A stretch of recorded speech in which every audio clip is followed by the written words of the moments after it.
Continuous ಆಗಿ flap ಅನ್ನಕ್ಕಂತ ಬರ್ತಾ ಇದ್ದಾರೆ ರವಿತೇಜ್ ಅವರು ಈಗ ಹೊಸದಾಗಿ ಗೆಟಪ್ ನಲ್ಲಿ ರಿಮೋಡಿ ಸಿನಿಮಾ ಮುಖಾಂತರ ಬಂದಿದ್ದಾರೆ. ನಿನ್ನೆ ತಾನೇ ಟ್ರೈಲರ್ ರಿಲೀಸ್ ಆಯ್ತು. ಟ್ರೈಲರ್ ರಿವ್ಯೂ ನೋಡೋದಾದ್ರೆ ಮೊದಲು ರವಿತೇಜ್ ಅವರು ಕುಡ್ಕ ಆಗಿರ್ತಾರೆ, ಬೇಜವಾಬ್ದಾರಿ ಕೆಲಸದಲ್ಲಿರ್ತಾರೆ. ನಂತರ ಅವ್ರ ಮಗಳು ಓದ್ತಾ ಇರೋ ಶಾಲೆನಲ್ಲಿ ಒಂದು ಕೊಲೆ ಆಗುತ್ತೆ. ಒಂದ್ ಹೆಣ್ಣು ಮಗು ಸೂಸೈಡ್ ಮಾಡ್ಕೊಳುತ್ತೆ.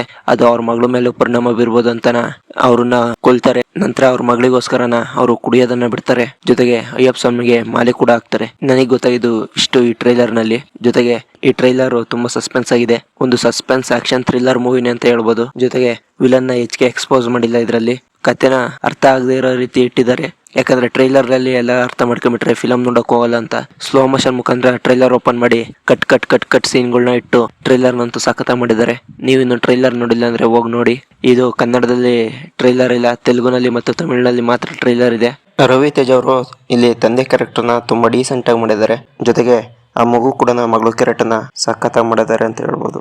ಓವರ್ ಆಗಿ ನೋಡೋದಾದ್ರೆ ಒಬ್ಬ ತಂದೆ ಮಗಳಿಗೋಸ್ಕರನ ಯಾವ ರೀತಿ ಬೇಕಾದ ಬದಲಾಗ್ತಾನೆ ಅನ್ನೋದ್ರ ಬಗ್ಗೆನೇ ಈ ಸಿನಿಮಾ ಇರೋದು ಅಂತ ನನ್ನ ಅನ್ಸಿಕೆ. ನಿಮ್ಗೇನ್ ಅನ್ಸುತ್ತೆ ಅಂತ ಟ್ರೈಲರ್ ನೋಡ್ಬಿಟ್ಟು ಕಮೆಂಟ್ ಮಾಡಿ. ಈ ವಿಡಿಯೋ ಇಷ್ಟ ಆಗಿದ್ರೆ ಲೈಕ್ ಮಾಡ್ಕೊಂಡು ಸಬ್ಸ್ಕ್ರೈಬ್ ಆಗಿ. ಮುಂದೆ ಟಾಕ್ಸಿಕ್ ಸಿನಿಮಾದ ರಿವ್ಯೂ ಕೂಡ ಕೊಡ್ತೀನಿ.